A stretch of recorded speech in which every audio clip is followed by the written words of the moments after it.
Hey VC, this weekend I took a trip to Ithaca, which is about 30 minutes from here. It's the closest, what I would say, actual record store. We have a small one in town here, but he's just got a handful of stuff on vinyl. He's mostly CD now. So I took a trip to Angermont Records in Ithaca, which is in the basement of Autumn Leaves Bookstore on the Commons. And he's got quite a selection. It's a very good record store. Usually a lot of things that are hard to find. Everything's categorized very well, alphabetized well. It's pretty easy to find the stuff you're looking for. Got a lot of 7-inches. He has some vintage electronics every once in a while for sale. Pretty good store. I'm really happy with it. I might actually do a video on the store so you guys can see where I go look for stuff every once in a while. I wasn't looking for anything in particular yesterday. I found he had a clearance, like 3 clearance bins up on top of the counter. They were all $5, mostly new stuff, newer stuff within the last 6 to 10 years, stuff like that. So I picked up 5 or 6 things out of there, and then I found 2 other vinyls that I was happy to find, so I will share those with you and tell you about what those are a little bit. So let's start with the clearance bin.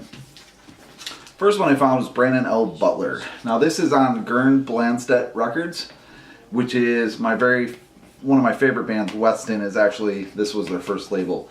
So I knew it would be something I'd probably enjoy, and kind of got an old DeSoto picture on here. I kind of expected like a rockabilly style stuff. And what this actually is, and I did get it, I got lucky. It's basically if you took Hank 3 and had him play nothing but acoustic guitar and slow down a little bit, that's Brandon L Butler. So that's a good find for $5. The next one is the Forgotten Bendy VC, and this is on TKO Records, and this has a sound of, it's just straight up punk rock. It sounds a lot like Rancid, Bouncing Souls, like that style of punk rock, and it's a very good album. The next is a band called In the Midst of Lions. Now this is on Face Down Records, and this is what, I guess the genre this would be considered would be deathcore. However, this is a Christian band, and I'm not one for religion at all by any means, so the actual lyrics don't apply to anything that I have to do with, but the music itself is pretty good, so I figured $5, brand new. It's also on white vinyl. Figured that was a good purchase. This band I actually love. This is called Mates of State, is the name of the band. The album is Team Boo. Mates of State's on Polyvinyl Records, which has had bands like Rainer Maria, Paris, Texas. I've seen a lot of these bands.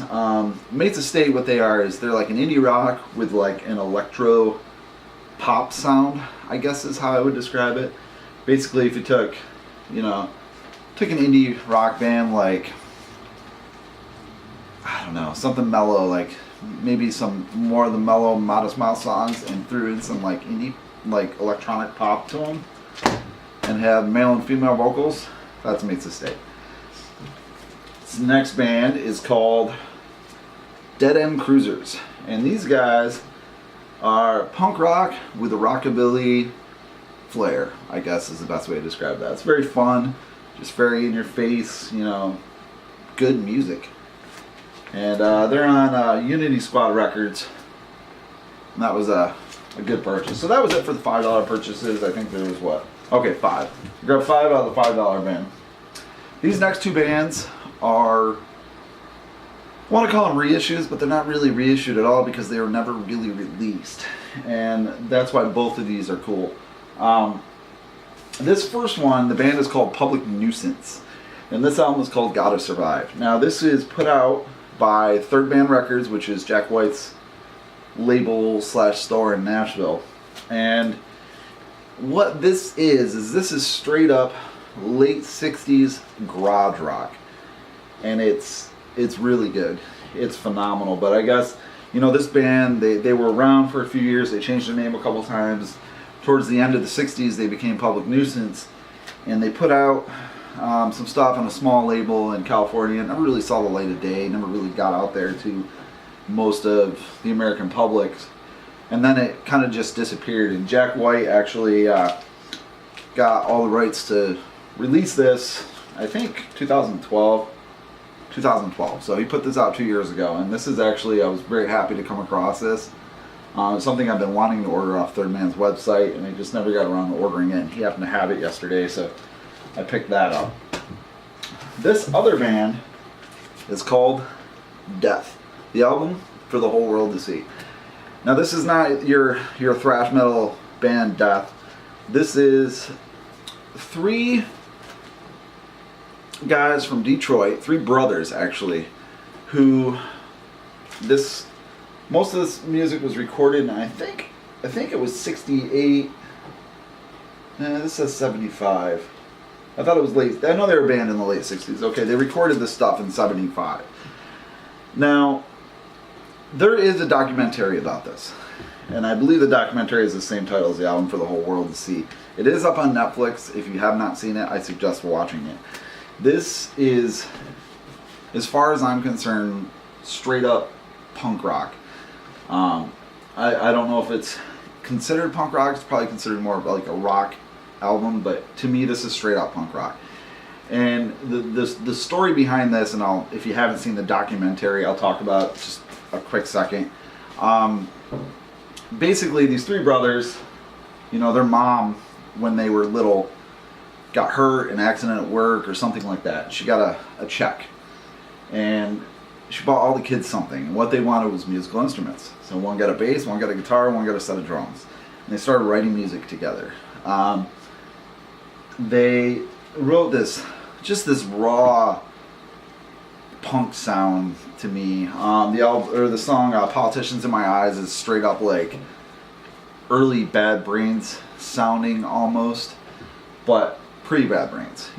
These were the guys that kind of had that sound. They started writing this music together. They released I think couple 45s, couple singles, and put them out there. Just very, very minimal selling release that they pressed and sold at their shows. I think it was the 2000s sometime, or the late 90s, early 2000s, something like that, maybe mid 2000s. I don't remember the dates. You're going to have to watch the documentary if you're interested in what I'm saying. So someone brought a couple of the 45s. They were a friend of the band when they first put out the 45 singles, and they brought them into a record shop. And the guy at the record shop obviously, didn't know what they were. He sent one to a friend in Florida. Their friend in Florida put it up on, couldn't tell you the website. It was like mp3.com, something on the internet. And it just started getting this following. And people were just digging it, and they were liking the sound. And the guy at the record store put another one on eBay, and it fetched $800, I believe it sold for. So basically, the internet revitalized this band. And the company that released this, Drag City Inc. must be. Yeah, Drag City Inc. They got a hold of one of the brothers, and he actually found the original master recordings in his mom's attic in Detroit, and they had been sitting there since the 70s. So he dug them out. They repressed this album, and it's just phenomenal. I was so happy to come across this, because this is another one that I've been wanting to order, and I don't buy too much stuff on the internet. I really don't. I don't like to order stuff on the internet, especially eBay for used stuff, because I don't like to, unless I can hold it in my hands and look at it, I don't like to buy it. So I was very happy once again to find this in person, and I scarfed it right up. Actually, the friend that I went with, I told him about it, and I said, yeah, I think you'll like it. And he bought it, and he sent me a text later that night. He's like, I'm so happy you made me buy that. And really, it's great. So that's what I bought this weekend. I actually plan on taking another trip maybe next weekend up there with some more money, hopefully. So expect another video. I actually have another video I'm going to do shortly for Maggie's 1-year anniversary contest, because I know I got to have that done by the end of the week. So hopefully get a chance to do one of those. Have some fun stories I hopefully can talk about. So purchases, Maggie's response coming later this week, and have fun, guys.